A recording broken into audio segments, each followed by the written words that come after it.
I'm Teresa Woodard with your headlines in North Texas. We begin with a rare glimpse into the Secret Service. Our Investigates unit was given nearly unprecedented access to the agency's cyber task force in Dallas, where agents use phones, laptops, and digital devices to help local police solve crimes. Senior crime and justice reporter Rebecca Lopez shows us how technology is helping investigators crack cases, but also giving criminals new ways to target victims.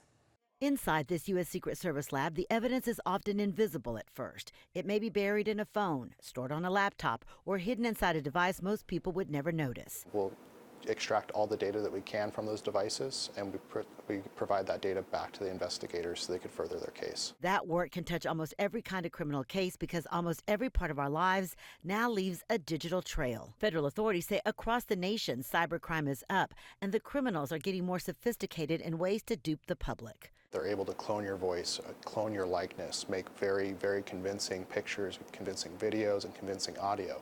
And so it's very hard to delineate between reality and something that's AI. So the Secret Service has formed a task force with local law enforcement and DFW to train them and give them access to technology they don't have. Denton County Sheriff's investigator Scott Brandt is on the task force and says it's made a difference. One of the very first cases that came up, it was a homicide, and it was a locked cell phone. And we were able to bring the cell phone up here and use forensic tools and able to gain access to the phone. Brandt says digital evidence is helping find clues that didn't exist before. For example, the case of Nancy Guthrie made national headlines when she was kidnapped from her home in Arizona. Investigators were able to capture images of the suspect from an outdoor camera, even though the camera was turned off and she had no subscription. Brandt says digital evidence is hard to destroy. We've worked on phones that were completely submerged in seawater, coke. We've seen them burned, we've seen them shot. They've all come back to life. But the same digital world helping investigators solve crimes is also where criminals are looking for victims. Just be very apprehensive about numbers you don't recognize. Bad actors will use a lot of threat tactics to make sure that they pressure the victim into cooperation, and their goal is to receive money. The Secret Service says the digital world has become a crime scene of its own, where evidence is found, victims are targeted, and crimes can begin with a single click. In Dallas, I'm Rebecca Lopez. The city of Dallas unveiled new rainbow-colored steps outside the Oak Lawn Public Library. They are in response to Governor Abbott's directive ordering cities to remove political designs from Texas roads or lose federal transportation funds. That forced the rainbow crosswalks that had lined Oak Lawn streets for many years to be scrubbed away. City leaders say this shows support for the LGBTQ community remains. I want you to understand that this is not just about having these steps outside of this library, but it was putting the throttle down to send a message not only to Austin, but to you. The steps match the ones that are now outside Oak Lawn United Methodist Church. Those also were painted in response to the governor's directive. It has been a few months since Painted Tree boutiques suddenly closed, leaving small businesses across North Texas without a place to sell. Now, some are getting a fresh start in North Richland Hills. The Hive Collective opened over the weekend inside the same building that once housed Painted Tree. Organizers tell us the building owners moved quickly after learning about the sudden closure, and days later, the Hive was created. The general manager was excited to see the parking lot packed with customers. They have come out, they've supported, they have thanked us for opening back up, and they're shopping. They are spending money and they want to watch this thrive. The North Richland Hive Collective is open 7 days a week. Sadly, several animal shelters are in urgent need of help across North Texas. As Richard Solomon reports, the overcrowding is so bad that in some cases they are housing dogs outdoors. The barks you hear are calls of hope. Hope someone soon will take them home. Woo! Get it! Good girl. And that's also the hope of Pat Rodriguez. She comes to the shelter often to volunteer. It's something I look forward to every day, and when I don't come, I kind of feel bad. The cries you also hear are of overcrowding. It's heartbreaking because you know, they're innocent animals. We are 159% overcapacity for dogs and 102% overcapacity for cats. Jennifer Smith is with Dallas Animal Services. She says they're way over capacity after 3 crucial rescues. Right now, more than 480 dogs are in the shelter, and they're not alone. The city of Fort Worth says its Silcox and Henry's animal campuses are both over capacity. A spokesperson says many of the dogs have been housed in temporary outdoor kennels. Every animal that leaves opens up a space for another one to come in. The shelter needs volunteers like Rodriguez, who play a huge part in helping. Whether that's fostering the dogs or taking them on walks, they're preparing them for adoption, and this can save their lives. It doesn't deter me because I know that's when my help is more needed. And it leaves these furry friends jumping for joy. In Dallas, I'm Richard Solomon. Sweethearts. A popular barbecue spot in Cedar Hill has closed its doors for good. Mija Barbecue started as a backyard dream in 2019. It quickly became a destination for delicious tacos and barbecue.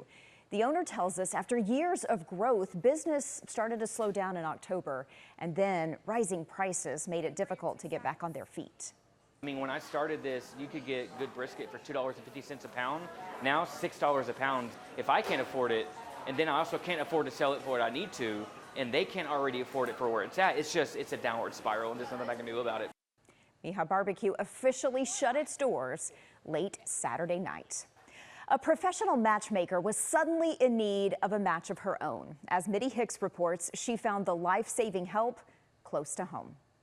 People think you are like a unicorn. For 15 years, Jennifer Gowans has been in the business of finding the perfect match for everyone else. So I can match you on paper, you know, as far as what I think would be compatible, but then those two people, the chemistry's got to be there. She was diagnosed with stage 5 kidney disease and learned that finding a kidney donor works a lot like finding love. You can't just want it. To be a kidney donor, you first of all have to be able to qualify for it. Her son and husband both stepped up, but this matchmaker had to screen out her only child. For my son, I was like, you have 2 boys. Our family history is diabetes and all these different things, so high blood pressure is in our family too, so I didn't want him to worry about that. But her husband had everything she needed, O-type blood and a clean bill of health, so they thought. He was denied the first time. The elevated levels of high blood pressure, they wouldn't be able to have him as a donor. But he retested, and this time it was a perfect match. And I just was also just overwhelmed and overcome with emotion. I'm a person who don't have no problem showing this emotion. The woman who spent 15 years making matches for strangers finally got the one that mattered most. I joke and said we're already soulmates, like we didn't know you could get any closer than this, for him actually giving you an organ. The couple's double surgery will take place here at Baylor Hospital in September. And when you ask Jennifer what she's looking forward to the most, she says hanging with her friends and her grandkids. In Dallas, I'm Mitty Hicks. Good luck to them. Those are your headlines from North Texas.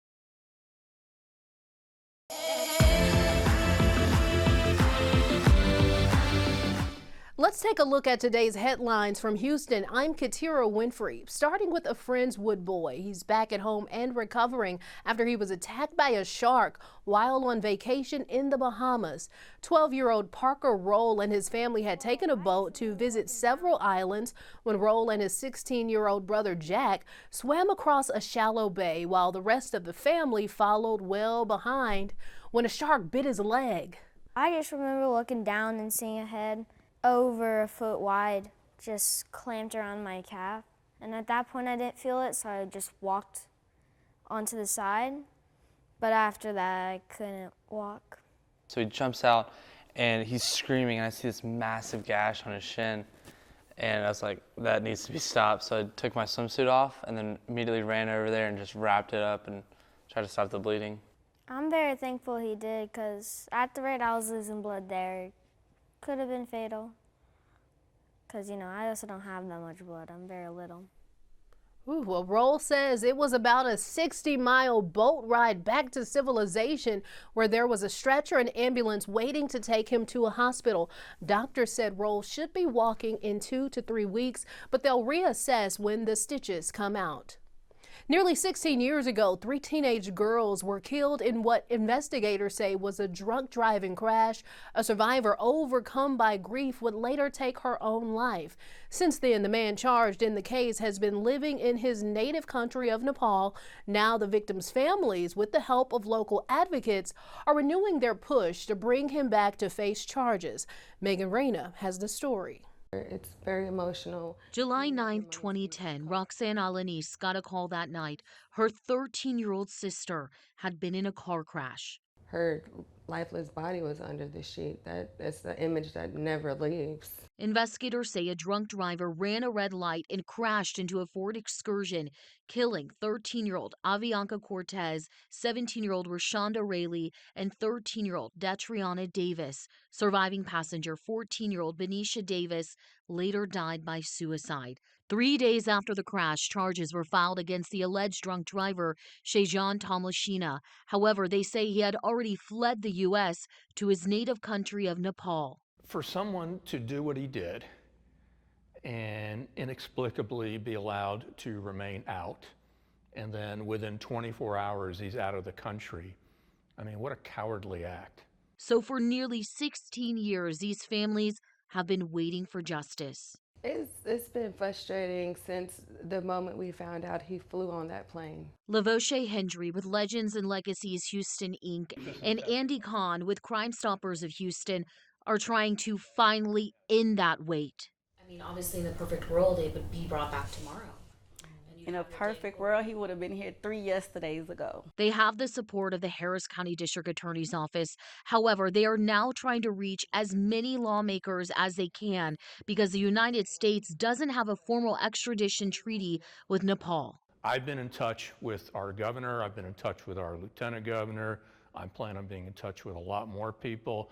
All of them are willing to step up to the plate and see what they can do because this involves, obviously, with the State Department. Kahn is inviting the public the night of July 9th to Crime Stoppers on the anniversary of the crash. Here, they will honor each of the 4 girls and their families whose lives changed forever that night and continue the fight to bring the suspect back to the U.S. If I could tell her anything, I would tell her that I love her, I miss her.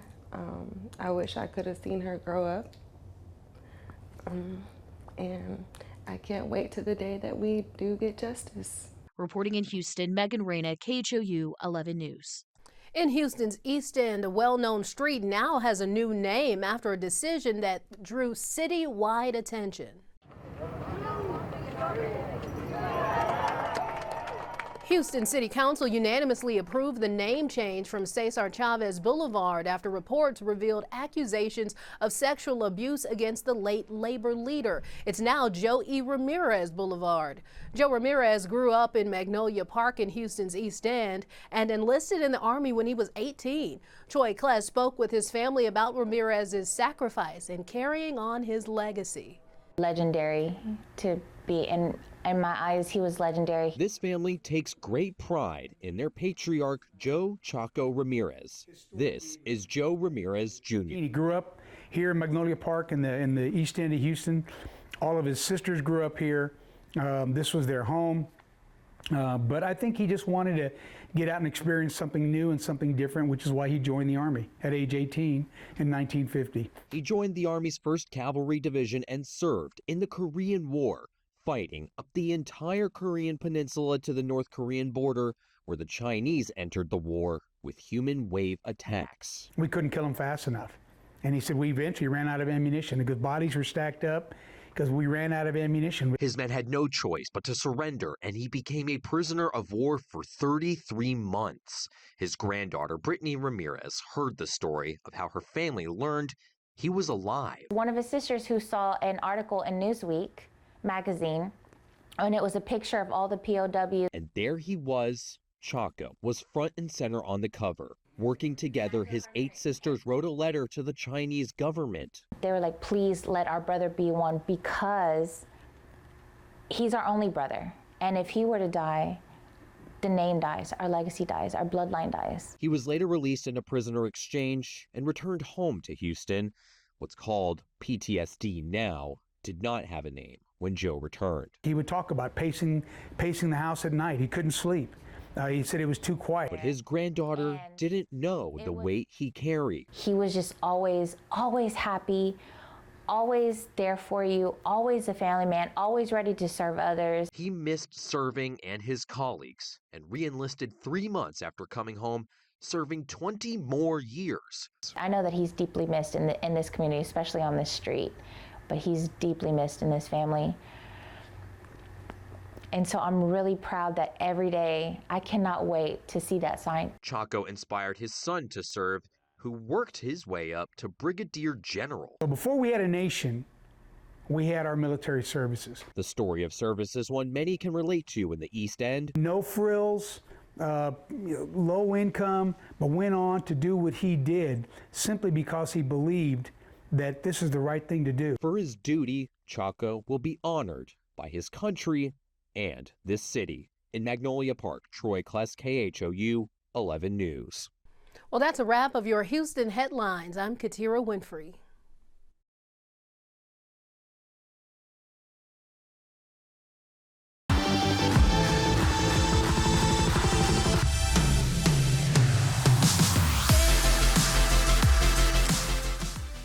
Hi there, meteorologist Roxy Rarudin here to give you your Texas statewide forecast. Well, happy Monday and happy summer. It's starting to feel like summer across Texas. We are heating up, and we're also going to be seeing some dusty conditions this week. So start of the week, hot and dry. We have some Saharan dust moving in from Africa into Texas. A lot of 90s and triple digits. Now by midweek, the summer heat is going to linger and those hazy skies due to the Saharan dust. And by the weekend, which is 4th of July weekend, we've got more hot conditions, mostly dry, and a few isolated showers for some areas. But most of us are looking pretty good for the 4th of July, and we have that dust moving in for the start of the week. So you'll notice moving through the Atlantic into the Gulf, into Texas, you'll notice more hazy skies. Most of us won't really see a difference, but if you have respiratory issues, if you have asthma, you're definitely going to notice the difference in the air. But it is also going to give us very beautiful sunrises and sunsets for the next couple of days. So just keep a note to really check out the sunsets Monday and Tuesday.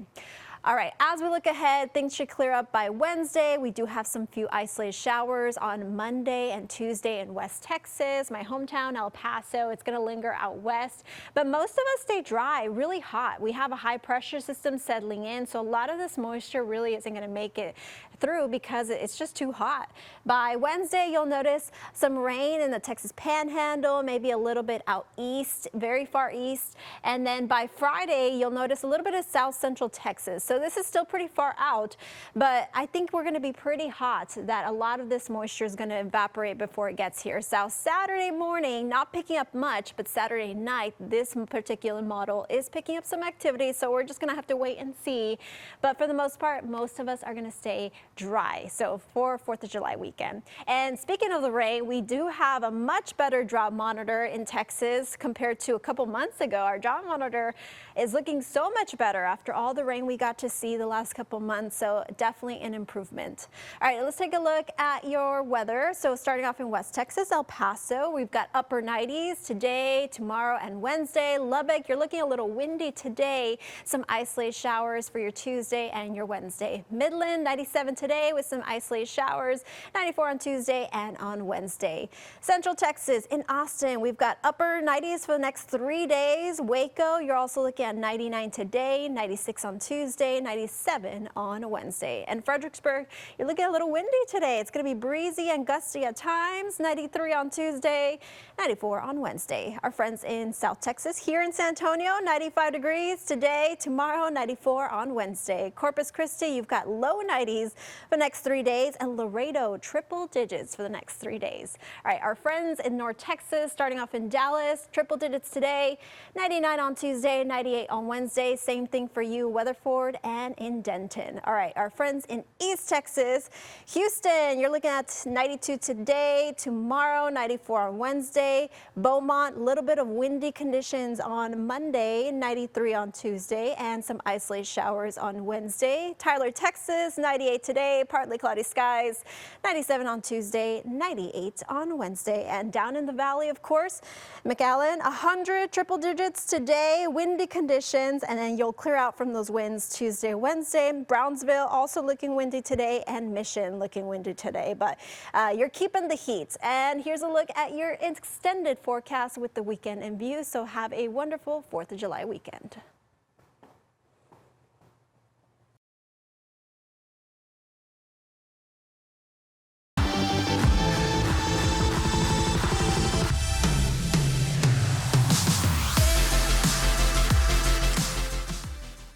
In Austin, I'm Daranisha Heron. Plans are shifting once again for Austin ISD families. As KVU's Jose Alonso shows us, district leaders are delaying district-wide boundary changes by a year.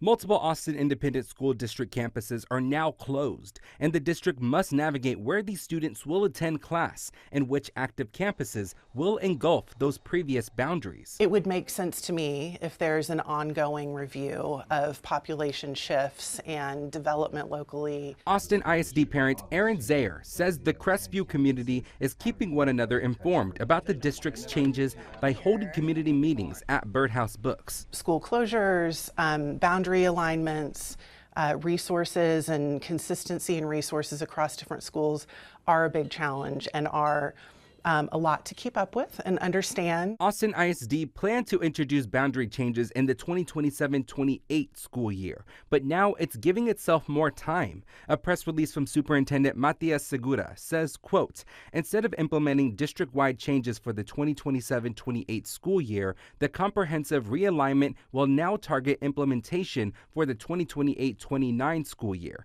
This new timing allows us to have the necessary time to make better, more sustainable long-term decisions along with the community. Owner of the Birdhouse Books and Austin ISD parent Abby Strite says there's sympathy for the district as parents understand it must meet state requirements. We have had wonderful experiences in AISD, but I am very concerned with the direction that we may be going based on state involvement. We know that there are challenges within Austin School District and managing through the changes that the district must manage through. So many of those are, though, at how the TEA chooses to fund or not state resources for local school districts. AISD revealed it's received more than 2,750 comments with helpful feedback regarding its proposed boundary realignment plan, showcasing how involved parents are becoming in this conversation. Austin families are not sitting this one out. We're going to show up. We're going to be loud. Don't mess with Texas kids. That was Jose Alonso reporting. AISD officials say the district will approach boundary changes in 2 phases. First, it'll focus on urgent changes for the 2027-28 school year and propose boundaries to the Board of Trustees by September. Then it'll focus on enrollment trends following recent closures and engage with families before proposing comprehensive boundary changes and possible consolidations for the 2028-29 school year. The Marble Falls community is coming together to honor a first responder who gave his life to help others.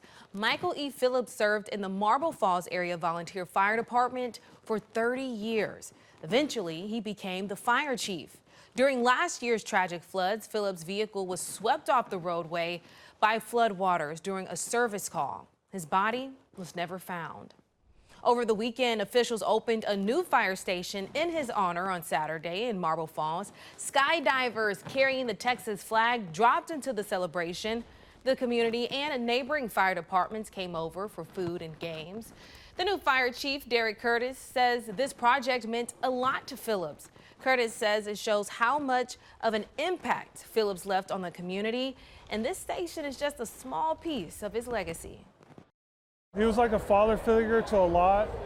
He was a mentor, and he was just the best friend to everybody. In the community, he was a pillar.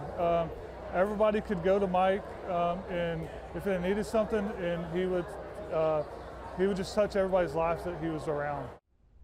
Chief Curtis says another part of the facility will be used for training. He says Phillips loved to teach, so his legacy will continue for future generations of firefighters. Central Texans are stepping up to help people in Venezuela impacted by devastating earthquakes. Austin Venezuelan Association hosted drop-offs outside of 2 Fogonero restaurants. Their locations are in Pflugerville and Cedar Park. The organization collected essential supplies and money. Their director says her parents' home in Venezuela was damaged.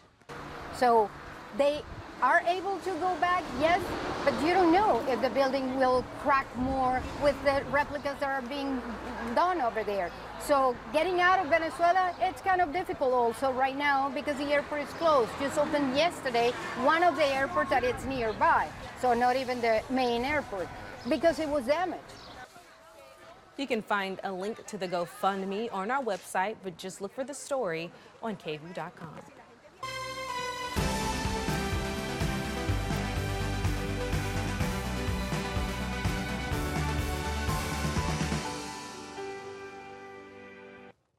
As we approach the nation's 250th birthday, we're honoring Central Texans who are going above and beyond for their communities. Quita Culpepper introduces us to Andrea Phillips. She's the founder and a volunteer at Lifelong Friends Pet Adoption in Lago Vista.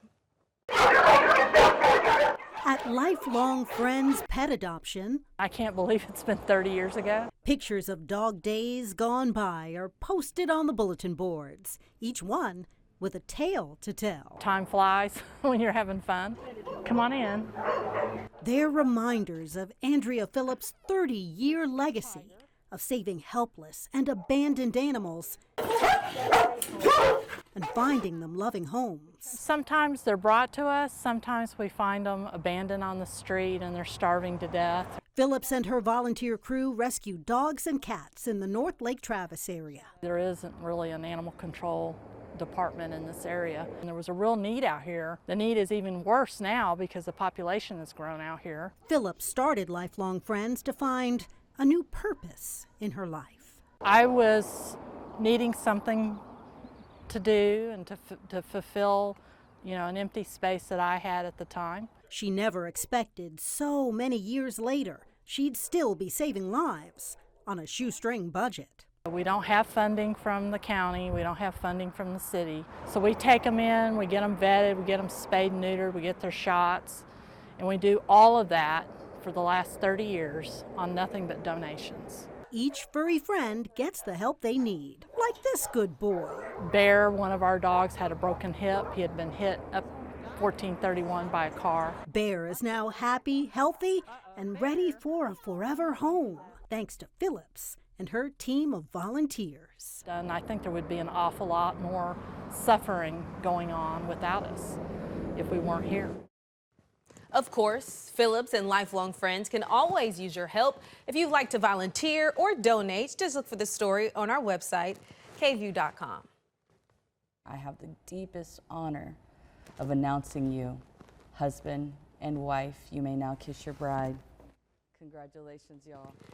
Love is in the air in East Austin. On Sunday, couples tied the knot for free. Travis County Judge Denise Hernandez officiated multiple weddings at Cathedral ATX. It's the 4th year Judge Hernandez officiated the event. She says the goal is to create a safe and inclusive space for couples to celebrate their love. She says the idea came from her own experiences planning her wedding.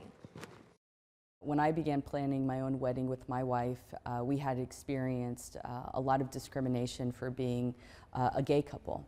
We actually got denied a venue because we were a queer couple. And so when I became an elected judge, I knew what I wanted to do was partner with local community partners to create safe space for all couples. We should have that same opportunity just as much as everybody else, having those rights, just as much as everybody else to share this moment, getting married. Each newlywed couple also received free photos, cupcakes, and flowers. That's all from us here in Austin. I'm Daranisha Herod. Here are your headlines from Southeast Texas. I'm Ebony Coleman. A call for change in Beaumont after a recent surge in youth violence. And this time, it's not coming from law enforcement or city leaders. Instead, a local worship group is stepping up, bringing the community together at Magnolia Park to inspire a better path forward. Greater Zion Baptist Church is helping host the 5th Worship in the Park event. News reporter Daniela Tabawara Plow has more on how these events can help heal the city. With being a native of Beaumont, I am heartbroken. A feeling being commonly shared among several Beaumont residents, especially after the summer started off with a series of violent incidents.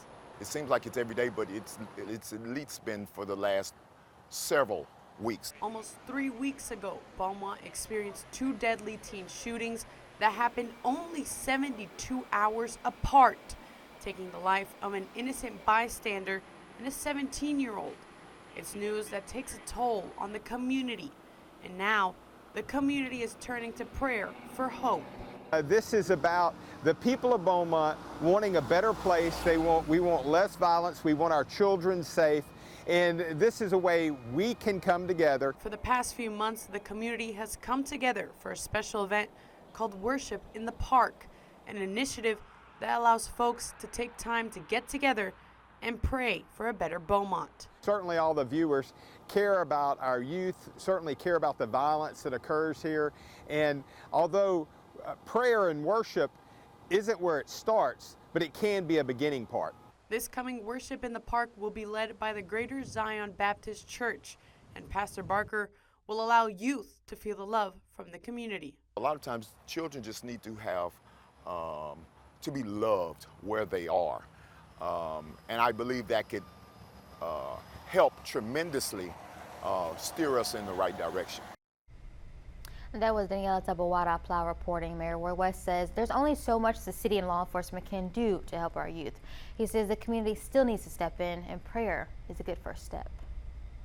In a weeks-long manhunt for a Southeast Texas manhunt, it's over. Tydrick Davis was captured by the U.S. Marshals in the Dallas area. Davis was released from state jail back in March despite facing a murder charge in Ebony Gilbert's death. She was shot outside her home in Beaumont back in 2024 after confronting 3 men who were breaking into her car. The case led to calls for more accountability from local leaders. And we're learning more on these intense SWAT standoffs in Beaumont. The stalemate started on Arena Street and lasted about 9 hours. According to a probable cause affidavit from Judge Mark Drouin, Larry Williams Jr. assaulted his girlfriend and made death threats against their 2-year-old. Police say when officers were called out about the domestic dispute, Williams ran inside, barricaded the door, and refused to come out. We talked to the child's mother, who told us how Williams and her began arguing over the child. He takes one of my babies out, and I was like, no, you know, if you're not going to take both of them because they are twins. Officers were then seen carrying the toddler out of the house, and Williams eventually gave himself up. After a very lengthy standoff, he eventually exited his residence and surrendered, and we took him into custody with no further incident. So it was a good conclusion to the night. Thankfully, that toddler is now safe with her family. Williams also had an outstanding felony warrant. And Gift of Life is making it easier for local men to take care of their health. The nonprofit is offering free prostate cancer screenings and other preventative services. Executive Director Norma Sampson says many men put off checkups out of fear, but early detection can save lives. Early detection really for everyone is the key to the best protection. The earlier that you have an intervention or you get the care that's necessary, your prognosis is much better. 1 in 8 men will be diagnosed with prostate cancer, so it's almost 100% curable. The CDC says men ages 55 to 69 should talk with their healthcare providers about screening. Adding African American men and those with a family history of prostate cancer face a higher risk of developing the disease. Gift of Life says the screenings are completely free thanks to community sponsors and medical partners throughout Southeast Texas. And those were your headlines from Southeast Texas. I'm Bill Churchwell in Corpus Christi, and here's a look at some of what's happening in South Texas. The Texas Democratic Convention came to a close here in Corpus Christi after bringing thousands of delegates from across the state to the Coastal Bend. The 3-day event features party leaders, policy discussions, and a keynote appearance from U.S. Senator Bernie Sanders as Democrats look ahead to the future elections. Ryan Hopper was there for us. The state Democratic Party convention brought thousands of visitors to our city and thousands of attendees right here to the Hilliard Center. This is how it went down.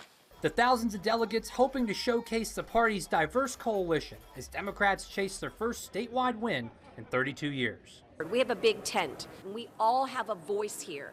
That's what makes us unique. This weekend featuring everything from pro-business policy to democratic socialism.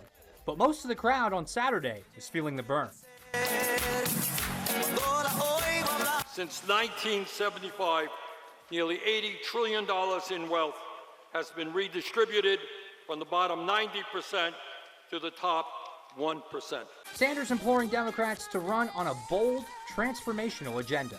It is not enough to be anti-Trump and to simply campaign against Trump. The American people are hurting. They want to know what the Democratic Party stands for and what the Democratic Party is going to do to improve their lives when it gains power. But from Sanders to our more moderate local Democrats, the key tenets of the party's message appeared universal. We need to take care of senior citizens, make sure Social Security and Medicare is protected, make sure veterans have the benefits that they deserve, make sure kids have good public schools, and we need to assure that we have affordable health care.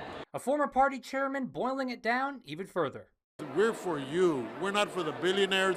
We're not for the big corporations. We're not for the big oil companies. We're not for the data centers. We're for you. At the Hilliard Center, Ryan Hopper, 3 News.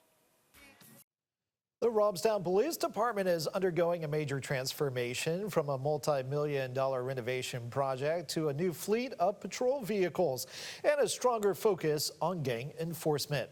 Leaders say the goal is to build a more professional department and improve public safety. Michael Gibson has that story. Right now, the Robstown Police Department is in the middle of a 3-phase, $2 million renovation project, which includes not only improvements inside and outside of the building, but also, take a look at this, they've got some new graphics for all of their cars. That's the last of the department's old patrol units. Every marked vehicle will soon carry the new graphics package as part of a fleet modernization effort. We're buying an additional 8 more F-150s and one Ford Explorer for our community services officer. And our CID, which is all of our criminal investigations, will be going to Ford Explorers. The upgrades extend well beyond the motor pool.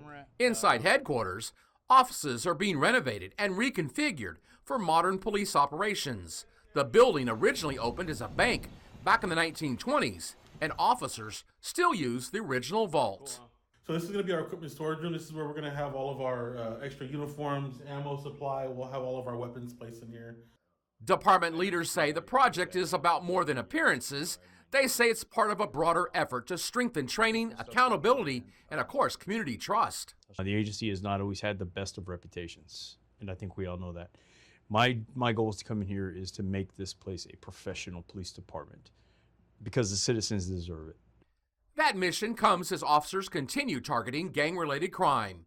Chief Tamez says investigators have identified 24 documented gang members operating in Robstown, with many cases tied to criminal activity in Corpus Christi. A lot of the gang activity is linked to Corpus Christi, gang activity, a lot of it.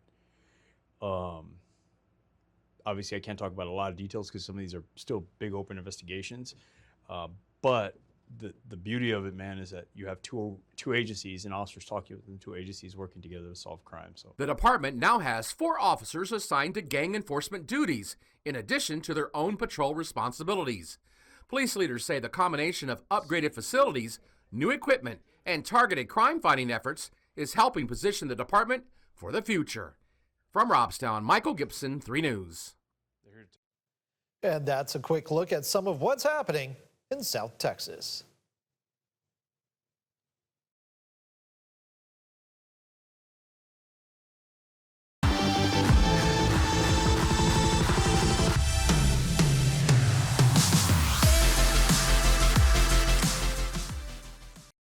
I'm Vanessa Croy, and here's your news in San Antonio. What started as a deal to buy a gold chain ended in a bloody ambush, leaving a father and son shot multiple times. And now police say one of the accused gunmen has been arrested. 18-year-old Jacob Fedius Jr. is now behind bars, accused of taking part in a violent jewelry robbery that left a father and son shot.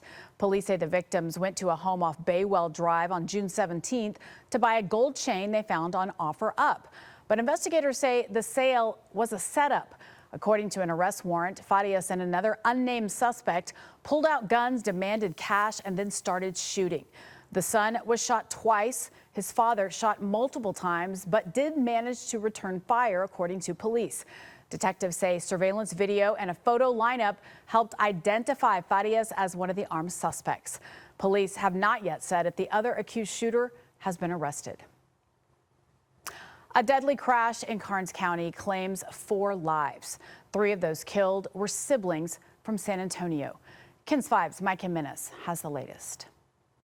The tragic accident has left many taking to social media to remember the victims who lost their lives.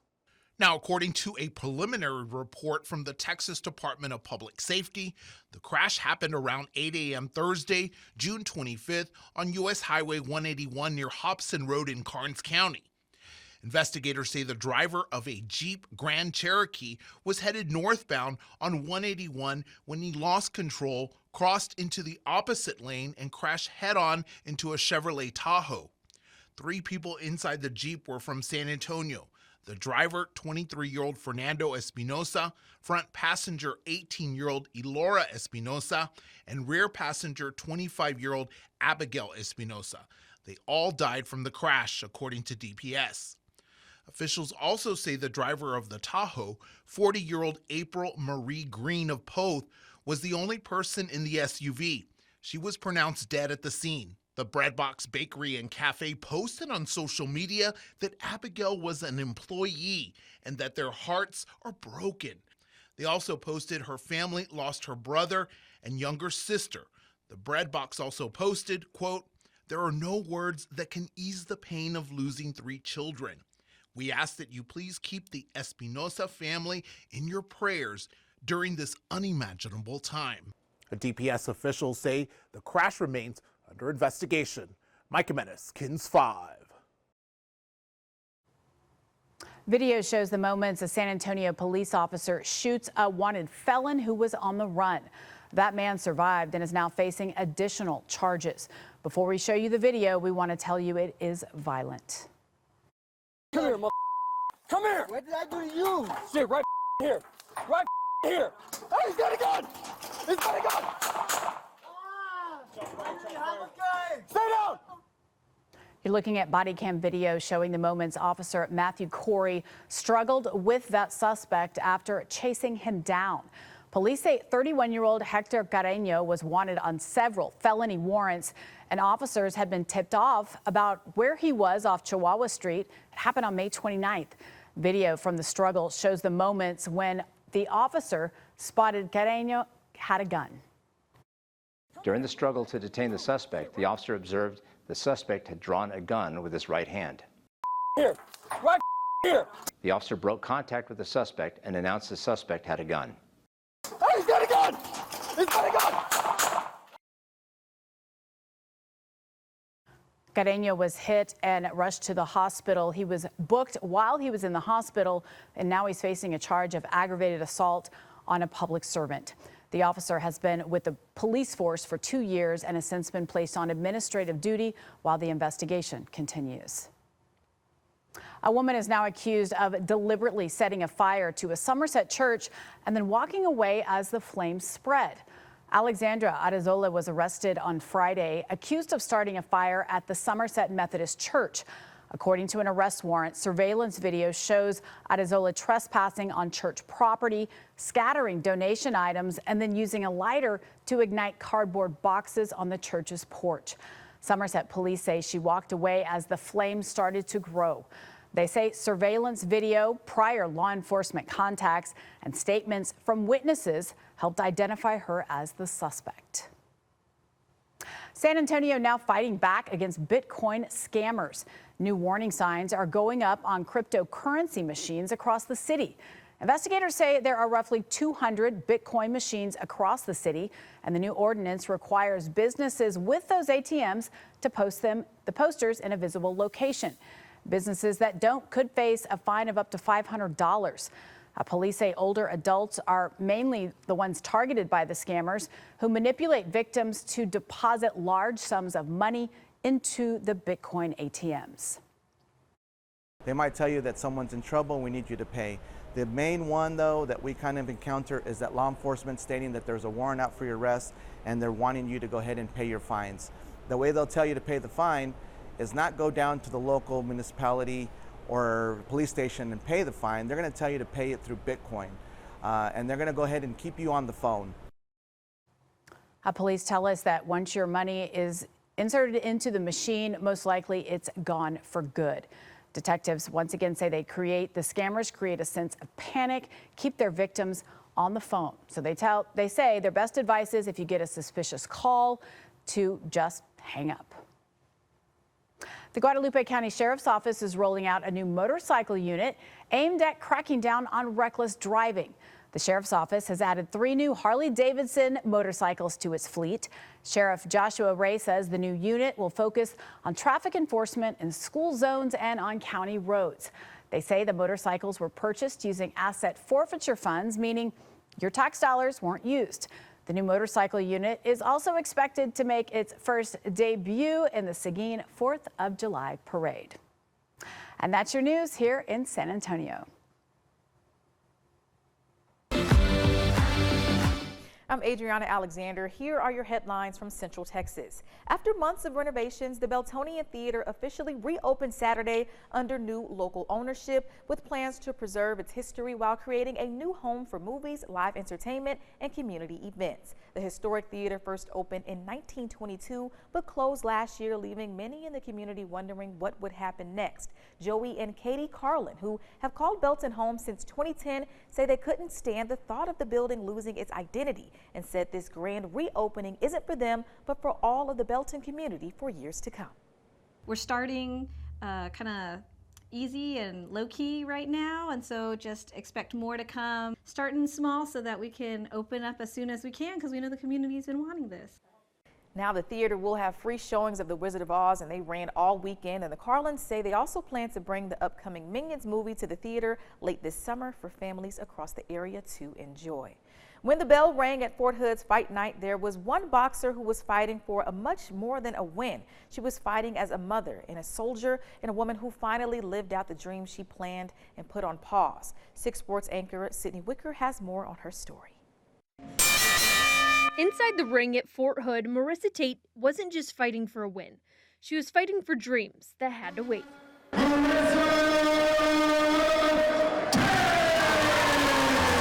I've been boxing since I was 12. Boxing has been a big part of Tate's life. But at a young age, she not only stepped away from the sport, but she put her dreams on pause to raise her 3 children. And I stopped around about 20 years old. I've got 3 children, and so I just kind of raised them up. She also put another dream on hold, joining the Army, the goal that she carried with her for years while putting her family first. I'd hate to say it, but it is a bucket list thing for me, things I've never been able to do. It's always been in me, but I've just never been able to do it, and I'm finally able to do it. A year ago, Tate enlisted. Now stationed at Fort Hood, she's training every day and stepping back into the boxing ring for the installation's 4th fight night against Fort Bliss. And through it all, she's had the support of the people she once sacrificed for. My youngest son, he also boxes. He's going to be walking me out, and to have that support walking out with me is just amazing. At an age when people stop chasing new dreams, Tate is proving it's never too late to start something new or finish something you began years ago. At my age, I did not think that it was going to happen, but I have the support of my children, and they push me, and I'm like superwoman to them. Just never give up. It's never, ever, ever too late. I come in here with a lot more experience and punches that have been thrown at me throughout my whole life, and now I'm finally able to fight back and prove that, you know, I'm a living proof that it's never too late. And on Friday night, the mother of 3 didn't just step back into the ring, she left with her hand raised. A victory that meant far more than the final bell. Just raising my hand, I almost didn't even hear it. I just felt the hand, and I was like, "It's me!" Oh. So yeah, exciting. From mother to soldier to winner, Marissa Tate's story is proof that sometimes the dreams you put on pause are still waiting for you when you're ready to chase them.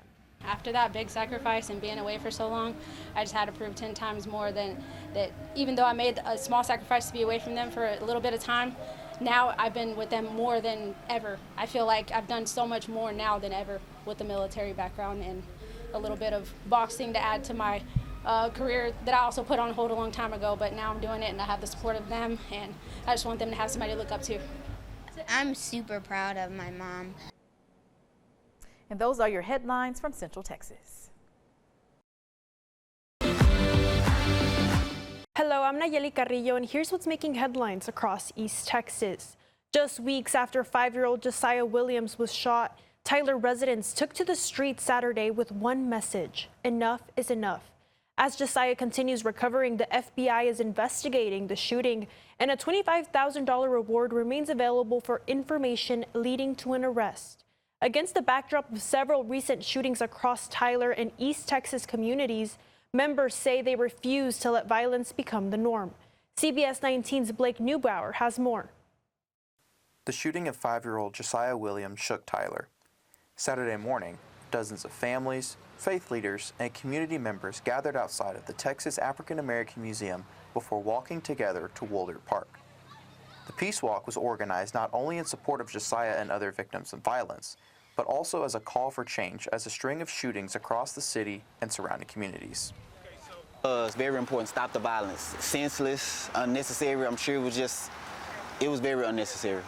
With every step, participants hoped to send a message that the community won't be defined by violence.